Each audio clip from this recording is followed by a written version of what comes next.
பருவமழை தீவிரமடைந்துள்ள நிலையில் வயிற்றுப்போக்கு பாதிப்பு அதிகரித்துள்ளதாக மருத்துவர்கள் தெரிவித்துள்ளனர். அசுத்த உணவு, குடிநீர் மாசுபாட்டால் இந்த பாதிப்பு ஏற்படுவதாகவும் அவற்றை தவிர்க்க காய்ச்சிய நீரை பருக வேண்டும் என்றும் அவர்கள் அறிவுறுத்துகின்றனர்.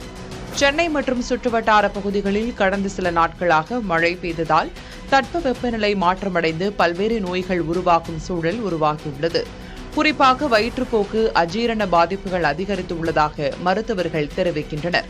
உரிய நேரத்தில் மருத்துவ சிகிச்சை அளிக்காத நிலையில் ஒரு சில குழந்தைகளுக்கு குடல் ஏற்ற பாதிப்பு நேரிடுவதால் வயிற்றுப்போக்கை அலட்சியப்படுத்தாமல் உப்பு சர்க்கரை கரைசல், நீர்மோர், பழச்சாறு, இளநீர் போன்றவற்றை போதிய அளவு அருந்தி உடலில் நீர்ச்சத்து இழப்பு ஏற்படாமல் காக்க வேண்டும் என மருத்துவர்கள் அறிவுறுத்தியுள்ளனர்.